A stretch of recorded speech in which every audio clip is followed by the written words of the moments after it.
안녕하세요. 한국체육대학교의 노영주 교수입니다. 오늘은 2020년도 국립대 육성 사업으로 진행된 스포츠 컨텐츠 랩 지원 사업에 대한 과정과 결과를 소개하려고 합니다. 저희 연구팀은 장애인 체육에서 3D 프린팅 기술을 접목하고 그 효용성을 확인하는 연구를 진행하였습니다. 장애인 체육은 일반 체육과 달리 다양한 장애인들의 수준과 특성에 따라 체육 환경에서 필요한 도구와 기구들을 맞춤형으로 제공될 때 효과적으로 진행될 수 있는 분야입니다. 그러나 기업들에게 있어서 장애인 개개인에 맞추어진 장비나 기구를 제작하고 생산한다라고 하는 것은 시간적으로나 경제적으로나 비효율적일 수밖에 없는 구조이죠. 그 때문에 장애인들이 생활체육이나 전문체육에 보다 안전하고 효과적으로 참여하는 데에 지금까지 제한이 있을 수밖에 없었습니다. 이러한 상황에서 4차 산업혁명의 핵심 기술이라고 볼 수 있는 3D 프린팅 기술은 생산 과정, 가격, 효율성 측면에서 기존의 장애인 체육에서 가지고 있던 문제를 해소할 수 있는 핵심적이고 필수적인 요건이 될 수가 있습니다. 장애 대상자의 특별한 요구에 맞추어진 기구와 장비의 제작이라고 하는 부분들은 앞으로 장애인 체육 분야에 있어서 생활체육과 전문체육 모두에 굉장히 효과적으로 장애인들이 접근할 수 있는 기회를 만들어낼 것이라고 추측하고 있습니다. 자, 여러분 이번 영상을 통해서 기본적으로 3D 프린팅 기술이라는 것이 무엇인지에 대해서 한번 여러분들 확인해 보시고 장애인 체육 분야에서 저희가 연구했던 여러 가지의 접근 방식들에 대한 부분들을 그 과정과 결과에 대해 하나하나씩 확인해 보시면 좋을 것 같습니다.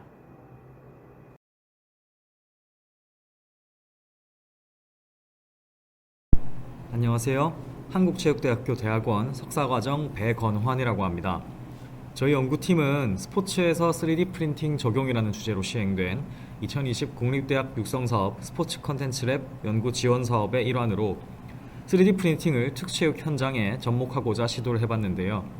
저희 연구팀의 결과물과 제작 과정을 보시기에 앞서 먼저 여러분의 이해를 돕고자 4차 산업혁명과 3D 프린팅에 관한 간단한 설명을 준비하였습니다. 과연 4차 산업혁명은 무엇이고 3D 프린팅은 무엇인지, 또 저희 연구팀이 수행한 연구는 무엇인지 지금 보시는 순서와 같이 가볍게 설명을 드린 후에 뒤에 영상들을 소개해드리면서 그 자세한 내용을 살펴보도록 하겠습니다. 먼저 4차 산업혁명과 3D 프린팅에 대해서 알아보겠습니다. 세계적인 역사학자 아놀드 토인비는 산업혁명이란 점진적이고 연속적인 기술 혁신의 과정이다 라고 설명하였습니다. 토인비의 말처럼 현대사회는 1차, 2차, 3차 산업혁명을 점진적으로 연속적으로 거쳐왔고 개인화와 가상화, 지능정보사회의 특징을 가진 제4차 산업혁명을 맞이하게 되었습니다. 세계경제포럼의 회장인 클라우스 슈밥은 2016년 다보스 포럼의 주제로 4차 산업혁명의 이해를 선정하기도 하였습니다. 클라우스 슈밥은 이 4차 산업혁명에 대해서 3차 산업혁명을 기반으로 한 디지털, 바이오 산업, 물리학 등과 같은 분야의 융합된 기술들이 경제 체제와 사회 구조를 급격히 변화시키는 기술혁명이라고 설명했습니다. 또 이 변화의 규모와 범위, 복잡성 등이 이전에 인류가 경험했던 것과는 전혀 다를 것이라고 말하기도 하였습니다. 이 4차 산업혁명은 핵심 기술들이 융합되어 탄생한 초연결 사회, 또 생산성의 급격한 향상과 제품과 서비스의 지능화라는 의미가 있고 경제사회 전반에 혁신적인 변화를 발생시킬 것으로 예상되고 있습니다. 이 4차 산업혁명의 핵심 기술로는 사물 인터넷과 로봇, 블록체인, 자율주행, 인공지능, 3D 프린팅 등이 있습니다. 그 중에서도 이 3D 프린팅은 3D 프린터를 기반으로 하는데요. 이 3D 프린터는 3차원 도면 데이터를 이용하여 입체적인 물품을 생성해내는 장치로 미국 버락 오바마 전 대통령은 2013년 초 국정연설에서 이 3D 프린터가 우리가 만드는 거의 모든 것의 제조 방법을 혁신할 것이라고 예견하기도 하였습니다. 이렇게 3D 프린팅 기술이 주목을 받는 데에는 명확한 이유가 있습니다. 기존 산업 구조에서는 제품 제작을 위해 물건을 찍어내기 위한 붕어빵 틀 같은 금형이 필요했고, 이 사진을 통해서도 보실 수 있듯이 복잡한 구조의 금형을 제작하는 데에는 많은 시간과 많은 돈이 필수적으로 들어갈 수밖에 없었습니다. 그런데 이 3D 프린팅 기술이 발전하면서 이를 활용한 제품 제작에 있어서 금형이 필요 없어졌고 제작 과정도 단순화되었습니다. 또 금형을 제작하지 않으니 당연히 거기에 필요한 비용이나 기간도 없어졌죠. 이 제품 제조 방법 및 과정의 전반적인 변화는 오른쪽에 보시는 표와 같이 변화되었습니다. 자, 그럼 이런 3D 프린터가 어떠한 배경을 갖고 있을까요? 원래 제품 제작 시에는 제품 디자인 평가를 위해서 제작되는 실물 크기의 정적 모형인 모업이 필요한데, 그 과정에서 프로토타입 모형이 제작되었습니다. 이러한 모업은 RP라고 불리는 계속 조형법으로 제작되었고, 보통 예전에 3D 프린팅이라 하면 주로 모업 제작을 위한 용도로만 사용되어 왔습니다. 그런데 이 기술이 점점 발전하고 널리 보급되면서 완제품을 구현해내는 현대의 3D 프린팅 기술로 자리 잡게 된 거죠. 이 3D 프린터라는 용어에도 있는 이 3D, 그러니까 3차원에 대한 인식과 개념은 이미 예전부터 존재했습니다. 1892년 오스트리아 장교인 블란서는 이 지도를 높낮이나 폭과 같은 정보를 포함한 3차원 형상으로 표현하고자 입체 모형지도 지형학 방식을 제안했습니다. 이것이 물체를 단면으로 쪼개서 쌓아나가는 3차원 제작 개념의 시초라고 볼 수 있습니다. 그 이후 1984년 SLA 방식의 3D 프린터가 처음 개발되었고요. 1988년에 3D 프린터가 본격적으로 상용화되었습니다. 또 2006년에는 세계적인 미래학자인 엘빈 토플러가 부의 미래라는 그의 저서에서 상상하는, 아니 도저히 상상할 수 없는 그 무엇이든 만들 수 있다라고 3D 프린팅 기술에 대해 설명하기도 했습니다. 2014년에는 SLS 방식의 3D 프린팅 기술 특허가 만료되면서 산업계 보급이 더욱 가속화되었습니다. 또 2016년에는 에어버스라는 프랑스 항공회사가 세계 최초로 3D 프린팅 항공기를 제작하기도 했고요. 2020년에는 세계적으로 아주 활발하게 3D 프린팅 기술을 활용하는 곳 중 하나인 나사에서 3D 프린팅을 활용해서 우주 탐사 기지를 건설할 계획을 발표하기도 했습니다. 이미 우리는 개인용 컴퓨터와 인터넷을 보유하고 있고, 이 3D 프린팅의 발전과 보급은 개인 제조혁명을 야기하고 있습니다. 제작자와 소비자로 나누어져 있던 개념이 합쳐졌고, 이제는 한 발 더 나아가서 창조적인 소비자라는 개념의 크리슈머까지 등장했죠. 또 오픈소스를 통해서 다양한 하드웨어의 공유가 쉬워지고, 이를 통해서 대량 생산 시스템에 휘둘리지 않는 지역 기반의 독립적인 경제 단위를 구축할 수 있을 것이라는 예견도 나오고 있습니다. 또 3D 프린터가 생산 수단의 불평등을 완화하고 부의 공정한 분배를 가능하게 해줄 유일한 길일 것이라는 전망도 나오고 있습니다. 하지만 이러한 3D 프린터의 등장과 기술 발전에 따른 사회의 변화를 어떤 입장에서 바라보느냐에 따라서 다양한 시선이 존재할 수 있습니다.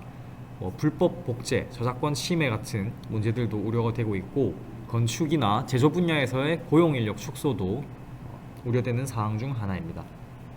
따라서 이를 어떻게 활용할 것인지, 또 기존의 법과 사회구조 체계는 어떻게 이 변화와 조율을 해나갈 것인지에 대한 고민이 선행되어야 될 것 같습니다. 그러면 이제부터는 3D 프린팅과 그 관련된 기술에 대한 세부 사항들을 한번 확인해 보도록 하겠습니다. 여기서 이 3D 프린팅 관련 기술이란 3D 스캐너, 3D 모델링 소프트웨어, 또 슬라이서 소프트웨어, 3D 프린터 등 관련된 모든 기술들을 총칭합니다. 만약 그 기술들을 모두 사용한다면 지금 보시는 것과 같은 순서로 또 과정으로 사용될 수 있을 겁니다. 먼저 3D 스캐너로 물체를 스캔할 수 있고요. 그 스캔한 데이터를 3D 모델링을 통해서 CAD 모델로 전환시키고, 이 모델링 데이터는 STL 파일로 저장하여 슬라이서 소프트웨어로 넘어가게 됩니다. 이 슬라이서 소프트웨어는 다시 레이어를 슬라이스해서 3D 프린터로 넘겨주게 되고요. 이 G코드를 받아들인 3D 프린터는 물체를 출력하게 되는 과정인 거지요. 자, 그러면 간략하게 말씀드린 이 3D 프린팅 관련 기술들과 과정에 대해서 조금 더 자세하게 이제 한번 더 알아보도록 하겠습니다. 그 중에서도 먼저 3D 프린터에 대해서 알아보겠습니다. 먼저 프린터 구조에 대해 간략하게 알아보겠습니다. 첫 번째로 룸 또는 챔버라고 불리는 이 부분은 말 그대로 프린터의 내부 공간이라고 할 수 있습니다. 온도는 35도에서 55도로 유지되는 것이 좋고요. 또 실마리처럼 생긴 오른쪽에 필라멘트라고 하는 것은 이제 고체형 재료라고 할 수 있습니다. 이 필라멘트가 감겨 있는 심을 스풀이라고 부르고요. 이 필라멘트를 쭉 뽑아내는 곳이 바로 왼쪽에 보이시는 헤드 또는 익스트루더라고 합니다. 그 아래에 출력물이 쌓여지는 공간을 베드 또는 빌드 플랫폼이라고 부르고 베드의 온도는 재료에 따라서 다양하게 조절해가면서 유지시켜 주시면 되겠습니다. 또 오른쪽에 맨 아래에 보이는 서포트라는 것은 제작물이 무너지지 않도록 지탱해주고 보조해주는 역할을 하는 출력물이라고 보시면 되겠습니다. 이 3D 프린터의 가장 기본적인 구조는 이러한데 다양한 출력 방식이 있고 또 방식에 따라서 형태도 다양합니다. 그 중에서 대표적인 방식 몇 가지만 한번 살펴보도록 하겠습니다. 먼저 FDM 방식입니다. 이 FDM 방식은 가장 대표적이고 널리 보급되어 있는 방식으로 장비와 재료의 가격이 저렴하고 단순한 구조로 보호 장비나 장소 제약이 필요 없다라는 특징을 가집니다.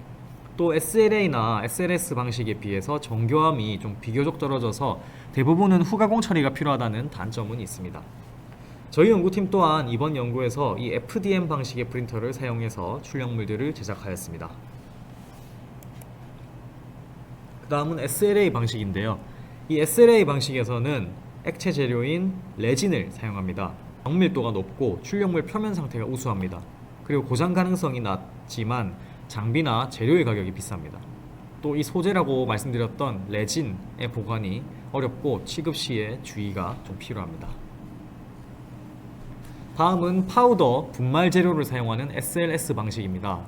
이 SLS 방식에서는 서포트가 생성되지 않습니다. 따라서 서포트를 제거하는 후가공에 필요가 없고요. 따라서 출력물 표면이 매끄럽습니다. 소재, 분말 소재의 선택 범위가 넓고 다양한 소재를 사용할 수 있다는 장점이 있습니다. 하지만 시간이 오래 걸리고 취급 시 주의가 좀 필요합니다. 또 정밀도가 높은 대신에 장비 가격이나 출력 비용이 비싼 편입니다. 자, 이번에는 재료에 대한 내용입니다. 이 3D 프린터에서 활용되는 다양한 재료들이 있지만 가장 흔히 볼 수 있는 FDM 방식의 대표적인 재료들을 소개해 드리도록 하겠습니다. 먼저 PLA는 옥수수, 감자전분, 사탕수수 같은 친환경 원료로 구성된 재료입니다. 가정에서 사용하기에 적합하고 폐기 시에 미생물에 의해서 100% 생분해됩니다. 하지만 60도 이상 온도에서 변형이 생길 수 있고 후가공이 좀 힘들다는 단점도 있습니다. 두 번째로 ABS는 석유 추출물로 만든 재료로 베드에 잘 안착되고 잘 붙습니다. 하지만 출력물 크기나 모형에 따라서 균열이나 휨 현상이 발생하고 냄새가 있어서 환기가 필요합니다. 그 다음은 플렉시블 재료인데요. TPU 재료라고도 하는데요. 이 고무 성분이 포함되어 있고 탄성과 유연성이 뛰어납니다. 하지만 서포터 제거가 좀 힘들고 빠른 속도로 출력 시에는 실패 가능성이 큽니다. 이외에도 금속이나 카본, 나일론 등 다양한 재료가 있고 프린터 출력 방식과 용도에 맞게 선택해서 사용하시면 되겠습니다. 그 다음은 3D 모델링 소프트웨어를 설명해 드리겠습니다. 이 3D 모델링 소프트웨어는 쉽게 말해서 3차원 데이터를 설계하고 디자인하는 툴이라고 보면 되겠습니다. 3D 프린터 관련 소프트웨어 중에 가장 기본적인 것이고 가상의 3D 공간에 재현될 수 있는 수학적인 모델을 만들어가는 과정입니다. 또 직접 디자인이나 디자인 수정을 통해서 커스터마이징이 가능하게 해줍니다. 대표적으로는 라이노, 3D 맥스, 지브러시 등의 소프트웨어가 대표적입니다. 그 다음은 슬라이서 소프트웨어입니다. 이 슬라이서 소프트웨어에서는 모델링 데이터를 분석해서 3D 프린터의 동작 명령어인 G코드로의 변환이 이루어집니다. 슬라이스 소프트웨어에서는 저장된 개체 파일 STL 파일을 레이어 단위, 층 단위로 얇게 썰어 주어서 썰린 면의 윤곽선대로 3D 프린터를 통해서 가공할 수 있게 만들어줍니다. 이 슬라이스 소프트웨어 내부에서 내부 채움 수치라든지 또는 서포트를 어떻게 만들 것인가, 또 외벽층은 어떻게 설정할 것인가에 대한 설정 등을 할 수 있습니다. 큐라나 심플리파이 3D, 큐빅 크리에이터 등이 대표적인 슬라이서입니다. 다음은 3D 스캐너인데요. 물체의 3차원 형상 관련된 정보들을 수집하고 데이터화해서 사용할 수 있는 장비입니다. 오른쪽 사진을 통해서 보실 수 있듯이 발 같은 신체 부위를 스캔하기도 합니다. 자동차나 전자, 서비스, 의료 등 사회 각 분야에서 다양하게 사용하고 있고요. 3D 모델링 소프트웨어나 3D 프린터와 연계해서 사용할 시에는 더욱 유용하게 활용할 수 있을 것 같습니다. 그 다음은 특수체육에서 3D 프린팅 기술 적용이라는 제목을 제가 달아봤는데요. 3D 프린팅 관련 기술들을 왜 저희 연구팀이 특수체육에서 적용하려고 하는지, 또 저희 연구팀이 무엇을 하고자 하는지를 한번 간략하게 설명드리도록 하겠습니다. 기존 사회에서는 장애인들이 사회활동에 참여하는 것에 있어서 많은 제약이 있었습니다. 스포츠 참여도 그러한 것들 중에 하나였습니다. 특히나 별도의 장비가 필요한 종목의 경우에는 개별화 또 맞춤화된 장비가 필요한 장애인들에게 더더욱 진입장벽이 높았습니다. 이 채산성을 우선시하는 기업들이 개별화, 맞춤화된 장비의 생산을 꺼려했기 때문입니다.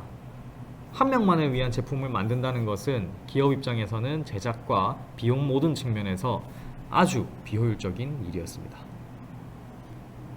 이러한 상황에서 다품종 소량 제작이 가능하고 개별화의 장점이 있으며 단기간 저비용의 생산 절차를 단순화했다는 이 3D 프린터의 특징은 기존 생산 체계에서 존재하던 문제들의 해답을 던져주고 있습니다. 특히나 개별화 맞춤화된 장비를 다양하게 그러나 적은 양으로 제작할 수 있다는 장점은 이 특수체육과 이해관계가 딱 맞아떨어진다고 할 수 있습니다. 따라서 저희 연구팀은 대상자의 특별한 필요와 요구에 맞는 도구, 방법, 규칙의 수정 및 변형이 핵심적인 가치인 특수체육에 단기간 저비용, 단순한 생산 절차로 다양한 개인 맞춤형 제품의 소량 제작이 가능한 3D 프린팅 기술을 접목해서 진정한 어댑테이션을 실현하고자 하였습니다. 이를 위해서 조립식 카누 패들이라는 생활체육 영역의 제품 한 가지와 휠체어 육상 레이싱 글러브라는 전문 체육 영역의 제품 한 가지를 선정하여 이번 연구 내에서 제작하게 되었습니다. 자, 그러면 이제 사전 설명은 여기서 마치도록 하고 다음 장부터 나오는 영상들을 통해서 저희 연구팀이 어떤 과정을 거쳐서 각각의 제품들을 제작하게 되었는지, 또 최종 결과물은 어떻게 제작되었는지 한번 살펴보도록 하겠습니다.